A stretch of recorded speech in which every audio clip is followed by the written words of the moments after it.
Hi, this is Scott Garibay, and today we're going to talk about the road back to objectivity. So what is the road back to objectivity, and why is it important? Well, it's very important, I think. And the reason why we need to find a road back to objectivity is I think we've lost something recently in modern American politics and in the way that we as an American people collectively see the world. And what is that? What have we lost? Well, it's objectivity. So we as a culture, as America, American people, the American media, the American government, and that's enough to cover it, right?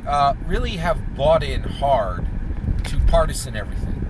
Our partisan culture, partisan science, partisan facts, partisan opinions, partisan policy, partisan everything. We have elevated partisanship to a level that is, in my opinion, completely unprecedented.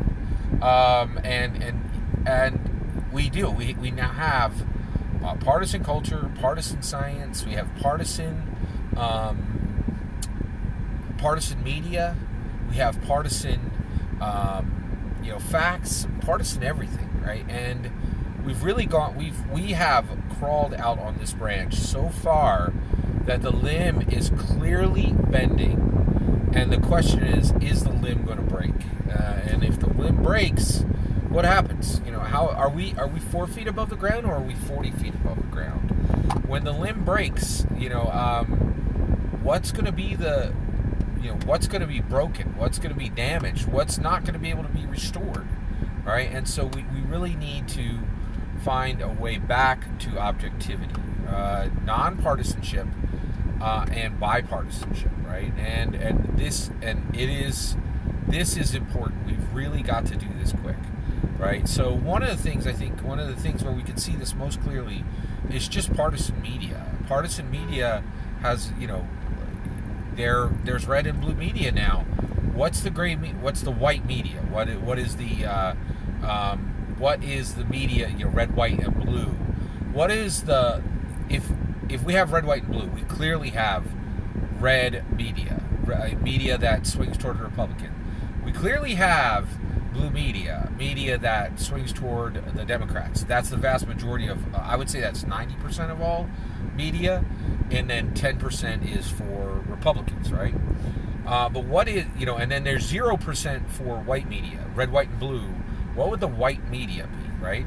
Well, I think that the white media would be objectivity, right? So it would be between reporting of, trying to understand both the red and the blue, trying to come down on the sides of pure fact, right?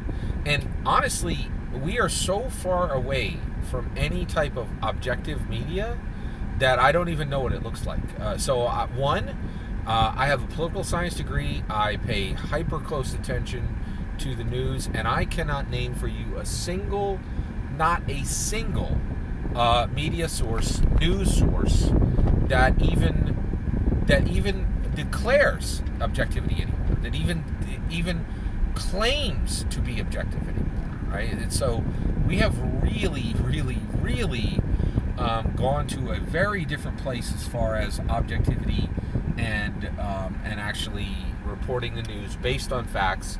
And when they talk about public figures, they're trying to read that public figure from the perspective of both red and blue equally, or from a completely fact-based objective perspective. I don't know a single news source that even claims it anymore. That's how far we are, right? And I will say, I do think this situation has gotten far, far worse since Donald Trump came in, because there were, I think, a lot of news sources that were still claiming objectivity, but as a lot of news sources went into direct confrontation with the president, they could no longer really claim any type of objectivity, and like the scales fell off, and you could just see that they were really, really opposed to red, right? And so major problem. And at this point, so what do we do to get back? What is the road to objectivity? Well, in order to get back, we have to first identify what an objective news source would look like, right? So is it pure facts, right? Because one of the issues that we've seen is there are a lot of organizations gathering facts, and they have the raw data, but they interpret the data differently. They interpret the data through a frame, or they interpret the data in a way that helps their air quotes side, right? It's a major problem, right? It's not even, this is a significant problem, and it's hard to see where this ends and how this gets to a point of objectivity, right? So it is very, very difficult to understand how we get back there, right? So one, I think, is it pure facts, or is it going to be give both sides, give the blue side and the red side? Now, I will say, I personally feel objectivity is going to have to be giving both sides, and the reason why is I think there's so much data collection now, and there's so much data that you absolutely cannot get rid of the frame. So what you have to do is you have to get people of equal power and equal intellect and equal ability to communicate into position, and then give them equal time, right? So I think that is what an objective news source would actually do. I'm not going to pretend this will be incredibly difficult, and one of the reasons right now is we've seen just recently there are some blue news sources that have attempted to give equal time to red and blue voices, and had absolutely catastrophic turmoil erupt within their offices when this happened, right? Now, also, I do want to also give another caveat. When I say that I don't see a lot of people actually attempting to do this, or I don't see a lot of active news sources that are actually doing what I'm talking about, one of the things I should make clear is that this would be news sources that are brick and mortar, right? So there's definitely some sites out there that have one or two people. They don't have an office. I would say anybody that has multi-million-dollar budget and has multiple brick and mortar offices, right? More than one brick and mortar offices. That's a real news source. I'm not talking, two people collecting up other people's reporting, sending out no reporters, and re-reporting, news stories that have been pulled together by the AP and real news sources, and pretending to be a news source. I'm talking real news sources, right? So that is what I mean when I say objective news sources. This is a significant concern, and it is a very real, significant. It's going to be difficult to get back, right? So I think you will have to do it by giving equal time to red and blue. It will be, I'm not going to pretend, it will be dramatically challenging.